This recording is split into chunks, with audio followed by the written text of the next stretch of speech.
Bueno, los derechos, el derecho personal o el derecho de las obligaciones, constituye justamente con los derechos reales, con los derechos intelectuales, los llamados derechos patrimoniales. Son aquellos derechos susceptibles de apreciación pecuniaria, es decir, que tienen contenido económico.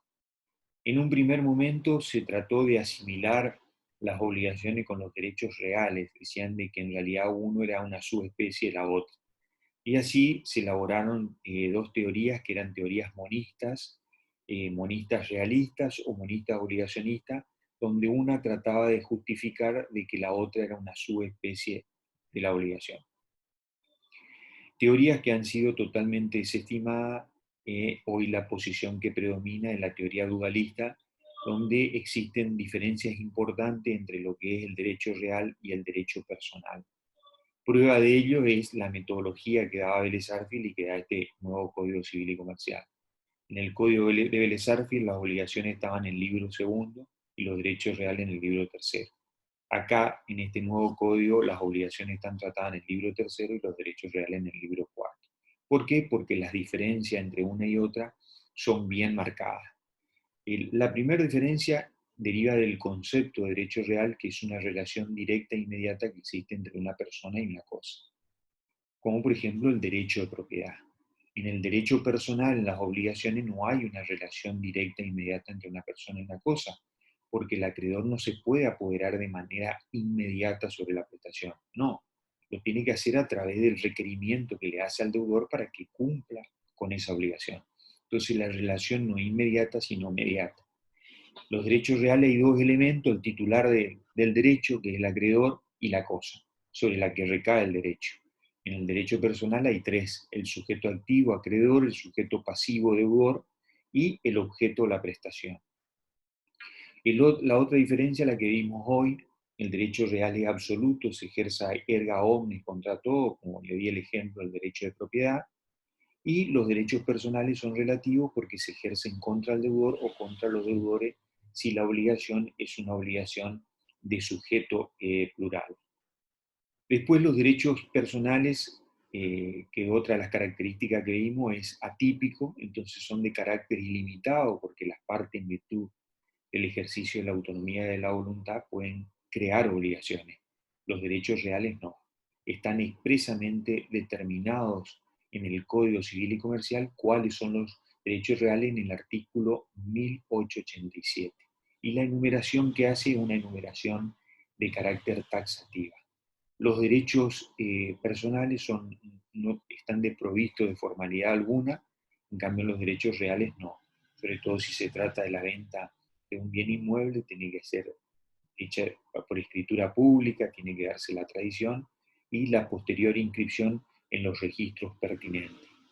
Después los derechos reales se adquieren por prescripción, que es lo que se conoce como prescripción adquisitiva o usucapión, y los derechos personales se pierden, se extinguen por prescripción, que es la prescripción extintiva o liberatoria. Y la otra particularidad o diferencia que existen entre estos dos derechos es que el derecho real tiene un derecho de persecución de la cosa, en virtud justamente de detentar la titularidad de ese derecho.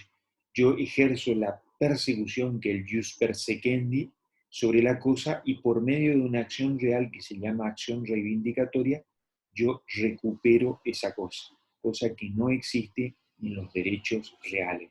Como ustedes verán, las diferencias entre ambos derechos son bien marcadas, por eso la posición que predomina hoy es la posición dualista. Después tienen lo que se llaman obligaciones pro ten rem, obligaciones reales. Eh, Estas obligaciones pro ten rem reales, yo en los libros cito tres conceptos de distintos autores. Son tres autores que han hecho un estudio exhaustivo de las obligaciones pro ten rem, por eso los cito a los tres. Son tres autores clásicos, como son Alsina Tienza, Bullo y Mosè Espanés, que es un jurista cordobés. Alsina Tienza decía que la obligación pro ten rem es una relación de señorío que descansa sobre una cosa, y que nace, se desplaza y se extingue con esa relación de señorío. Buso decía que es la obligación que le incumbe al propietario o poseedor de una cosa en cuanto tal, y basta que cese en esa calidad de propietario para quedar liberado de la obligación. Y Mosé de España dice que son aquellas obligaciones que existen en razón y con motivo de una cosa, y gravitan sobre el titular mientras la cosa se encuentra bajo su propiedad o posesión. Los tres autores dicen exactamente lo mismo, pero lo dicen de distinta manera. Son tres buenos conceptos de obligaciones Protenren. Ustedes pueden elegir cualquiera de ellos, el que les resulte más apropiado o conveniente. En lo que respecta al tema de los caracteres, la primera que surge de los tres conceptos es que es una relación de señorío. Cuando hablamos de relación de señoría, hablamos de una relación de poder. Es decir, son obligaciones que recaen sobre la cosa, no sobre la persona. Entonces gravitan sobre esa persona mientras él está en poder sobre esa cosa. Si la persona transmite la prestación, la obligación le sigue a la cosa, le graba al nuevo adquirente esa cosa y lo libera al anterior. Por eso, como dice de manera gráfica Alcina Atienza, son obligaciones que viajan con la cosa. De otra manera que puede liberarse el deudor es haciendo abandono de la cosa. Esto como principio general, por ejemplo, en materia de condominio, en materia de medianería, se aplica este principio. Pero este principio tiene excepciones y las excepciones surgen expresamente de la ley. Por ejemplo, una de las excepciones en materia de pago de expensa. El pago de la expensa, el abandono no lo libera al deudor. Y esto surge expresamente de un artículo del Código Civil y Comercial, que es el artículo 2049. Otra de las características es que las obligaciones Protenren son legales, surgen exclusivamente de la ley. Las partes no pueden crear obligaciones Protenren. Y la otra característica, que en esta hay una posición dividida en la doctrina, la mayoría entiende, posición que yo comparto, de que la persona responde únicamente con la cosa transmitida. En cambio, autores de la envergadura del doctor Pizarro dice que no, que esta, como cualquier obligación, el deudor responde con todo su patrimonio. Son dos posiciones doctrinarias, dos posiciones importantes de la doctrina respecto de esta cuestión. En lo que tiene que ver con el régimen legal de estas obligaciones, ocurre la particularidad de que en el Código Civil de Vélez Sarsfield había un artículo, que era el artículo 497, que negaba la existencia de estas obligaciones Protenren. Decía, a todo derecho personal corresponde una obligación personal, no hay obligaciones que correspondan a los derechos reales, es decir, negaba la existencia de las obligaciones Protenren. Sin embargo, dentro del mismo código habían artículos que admitían la existencia de esta obligación, como eran el artículo 3266, 3268 y otros artículos más, que reconocían la existencia de este tipo de obligaciones. El problema es que para esta cuestión Vélez Sarsfield se inspiró en distintas fuentes.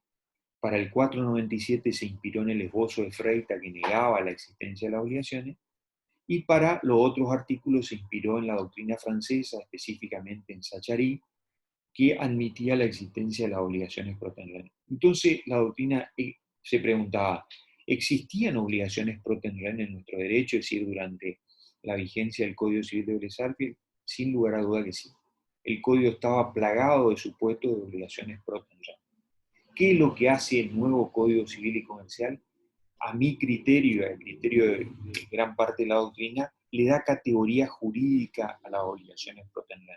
Las reconoce expresamente en un artículo, que es el artículo 1937. Le leo acá el artículo, dice: transmisión de las obligaciones al sucesor. El sucesor particular sucede a su antecesor en las obligaciones inherentes a la posesión sobre la cosa. Pero el sucesor particular solo responde con la cosa sobre la cual recae el derecho legal. El antecesor queda liberado, excepto estipulación o disposición legal en contrario. Este artículo es una copia literal del artículo 3266, que reconocía expresamente la existencia de las obligaciones Protenren. Lo mismo lo hace en este nuevo cuerpo legal. De este artículo derivan todas las características de las obligaciones pro ten rem que mencionamos con anterioridad, y un artículo que de alguna manera se adhiere a la posición que nosotros sostenemos de que en las obligaciones pro ten rem únicamente se responde con la cosa transmitida, y no como con todo el patrimonio vendría a ser una excepción a ese principio general. Casos de obligaciones pro ten rem, hay muchísimos casos, como por ejemplo las obligaciones de pagar todo lo que tiene que ver con la medianería, artículos 2014 y 2017, las obligaciones del condominio de contribuir a los gastos comunes, las deudas por impuestos, tasa o contribuciones municipales, las deudas provenientes de obras municipales, el tema de las obligaciones derivadas de lo que es el impuesto automotor. Después todo lo que tiene que ver con las obligaciones que hoy mencionamos, surgida el tema del pago de expensas comunes, la obligación del dueño de una cosa de recompensar a quien haya encontrado esas cosas, son todos supuestos de obligaciones pro ten rem.